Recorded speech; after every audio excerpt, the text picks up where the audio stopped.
March 28, 1942, 1:34 hours. The Loire River Estuary, France.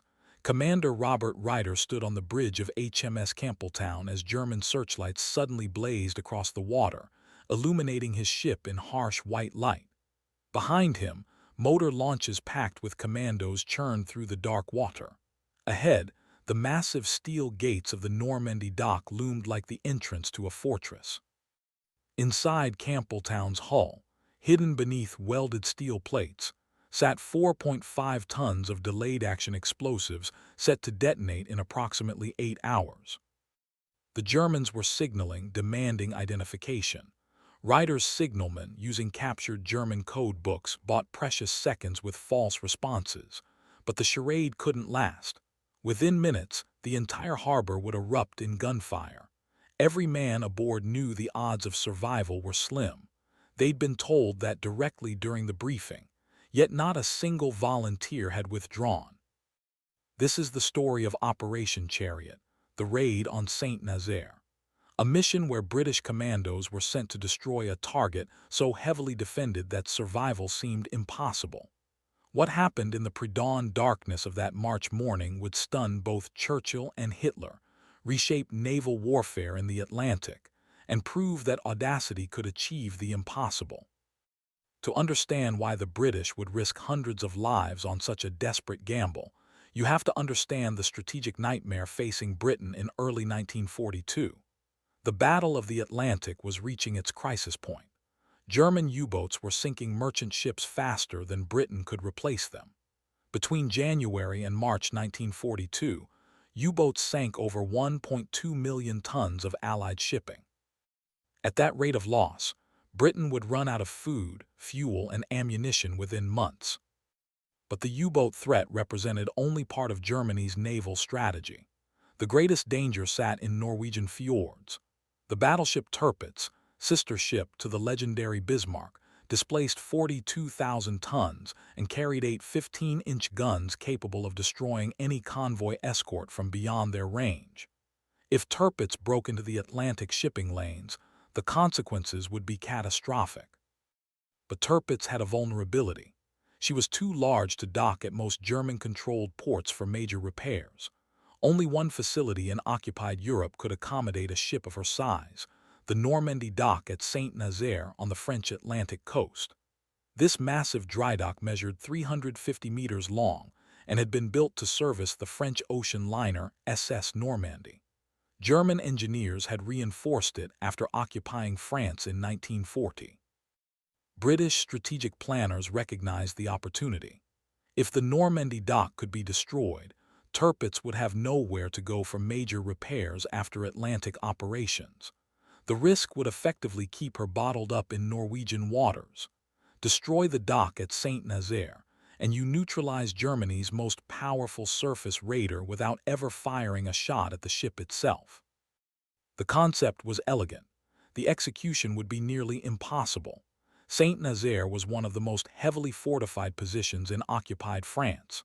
The port served as a major U-boat base with extensive submarine pens protected by massive concrete roofs.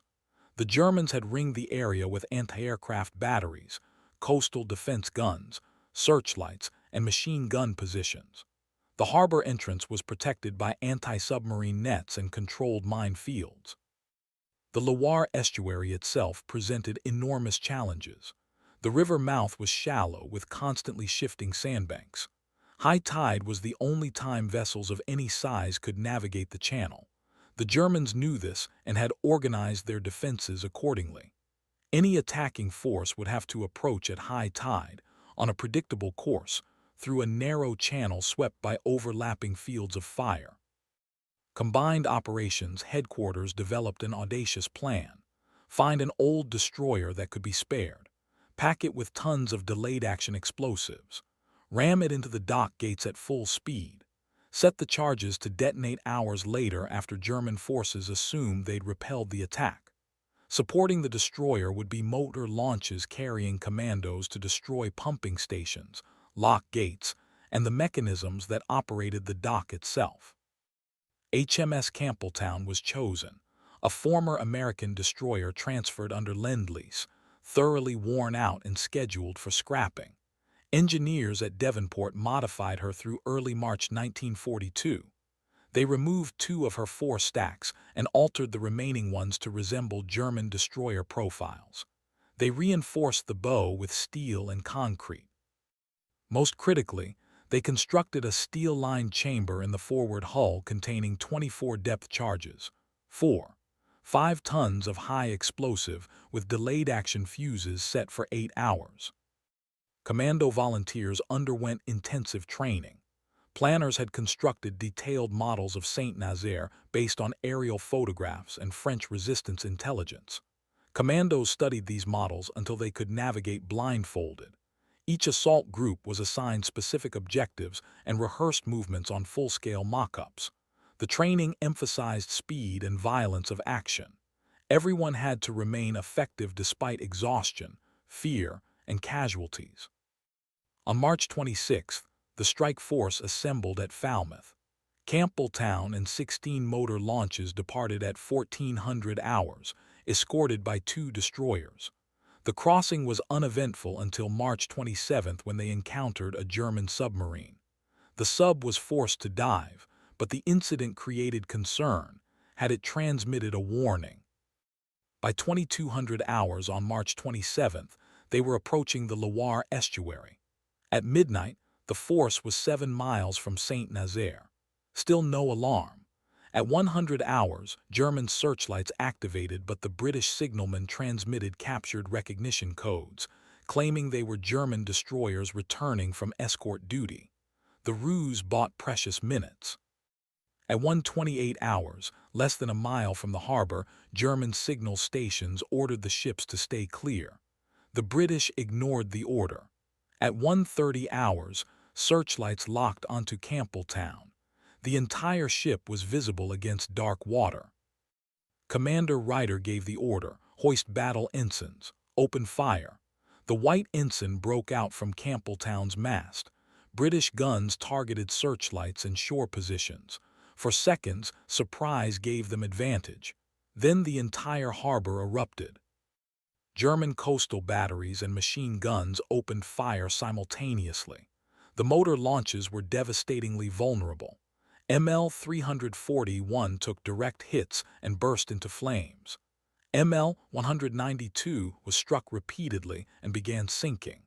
Other launches staggered under the fire but kept moving, commanders maintaining course despite mounting casualties. Campbeltown absorbed tremendous punishment but kept coming.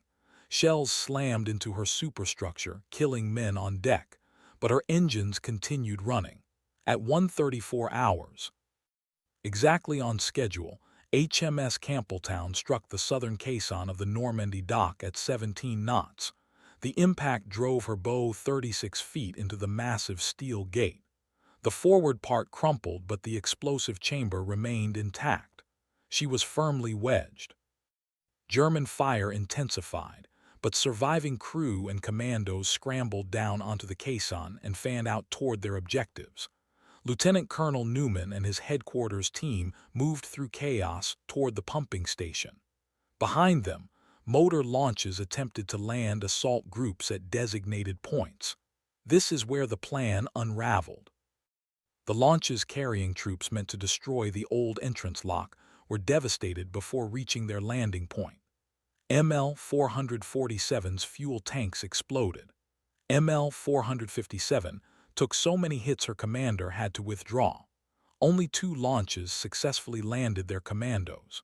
They reached the lock gates under heavy fire and began placing demolition charges, working methodically despite bullets and mortar rounds. Of 16 motor launches that entered the harbor, only 4 would escape.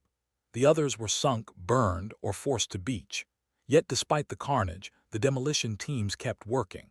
Commandos who'd landed from Campbeltown reached the pumping station and destroyed it with precisely placed charges. The massive machinery was blown apart. Another team destroyed the winding house.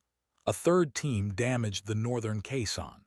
Other commandos destroyed fuel tanks and electrical substations throughout the dock area. Within 45 minutes, the assault teams had accomplished most objectives despite being under constant fire and heavily outnumbered. But the withdrawal plan had collapsed. With most motor launches destroyed, hundreds of commandos were stranded ashore.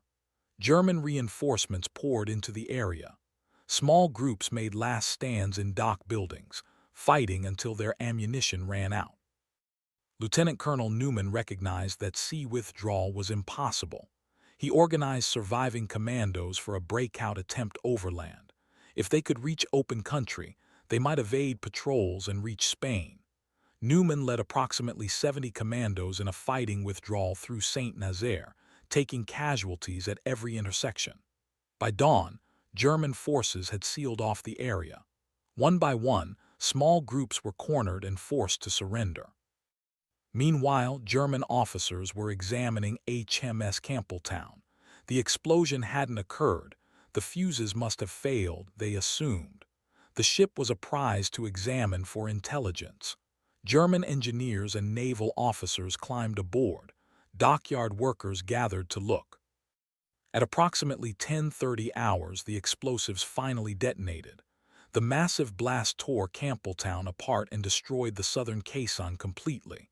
The explosion shattered windows a mile away. Hundreds of Germans died instantly. More were wounded by flying debris. Bodies were blown into the harbor. The explosion accomplished exactly what planners intended. The southern caisson was obliterated. The dock's wall was cracked. Combined with the commando demolitions of pumping stations and operating machinery, the Normandie Dock was out of commission. It would be years before repairs could begin. The delayed explosion had psychological effects beyond physical destruction. German authorities became convinced British commandos were hiding throughout Saint-Nazaire with time bombs. The area was paralyzed for days. In fact, there were more delayed charges. Captain Roy's demolitions at the old entrance detonated later that morning, destroying those gates as well. The cost had been severe. Of 611 men who participated, 169 were killed and 215 were captured. The casualty rate exceeded 60%. 5 Victoria Crosses were awarded, more than for any other single operation of the war. But the mission succeeded. The Normandie Dock was destroyed. Tirpitz never attempted Atlantic operations. Without ability to dock for repairs at Saint-Nazaire, the risk was too great. One damaged component and she'd be unable to return safely to Germany. The strategic threat was neutralized. Churchill was initially horrified by casualty figures, but recognized the raid as brilliant success. The destruction of one dock had removed Germany's most powerful battleship from the Atlantic equation. Hitler's reaction was fury. The British had sailed into one of the most defended ports in Europe and destroyed their target. He ordered massive increases in coastal defenses, diverting thousands of troops. For survivors who were captured, the ordeal continued. They were interrogated extensively by German intelligence desperate to learn how the raid had been planned. Most gave only name, rank, and serial number. The Germans learned virtually nothing useful. Lieutenant Colonel Newman and Commander Ryder both received the Victoria Cross. The strategic impact extended beyond immediate destruction. German naval planning had to assume no port in occupied Europe was safe from British raids.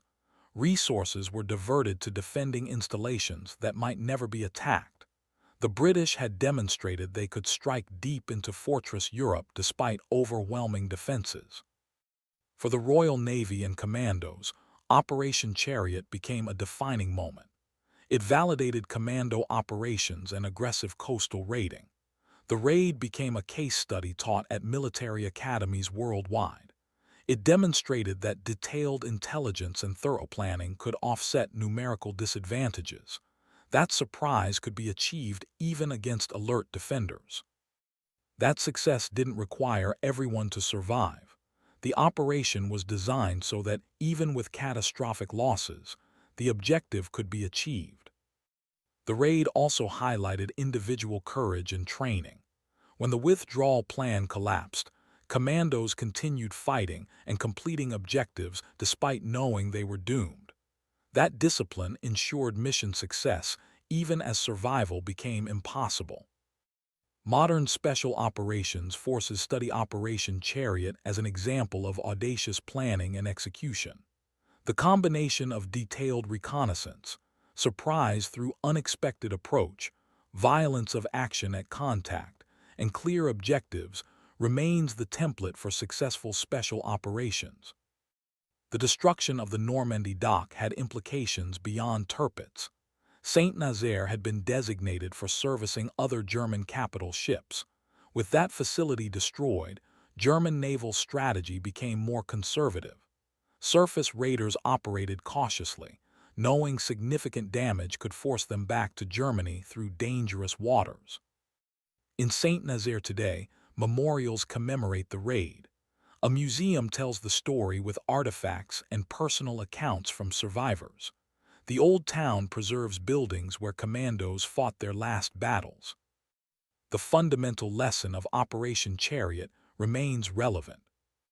Sometimes achieving strategic objectives requires accepting tactical losses that would be unacceptable in normal circumstances. The men who volunteered understood they were unlikely to return.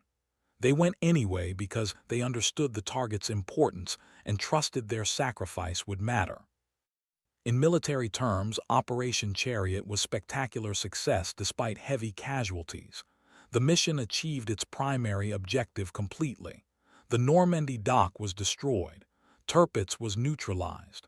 German resources were diverted to coastal defense. British morale was boosted. In human terms, the cost was devastating. Families lost loved ones. Captured men spent years in POW camps. The wounded carried scars for life. War demands such sacrifices, but that doesn't make them less painful.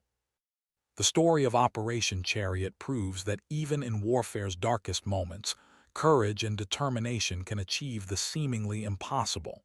The commandos who sailed into Saint-Nazaire knew the odds. They went anyway. Many didn't return, but their mission succeeded. They made history not because victory was certain, but because they were willing to attempt what others deemed impossible. The raid stands as testimony to what Churchill called the sharp end of warfare, where courage, training, and leadership meet overwhelming odds. The commandos and sailors of Operation Chariot embodied those qualities. They were told the raid was suicide. Then they made history.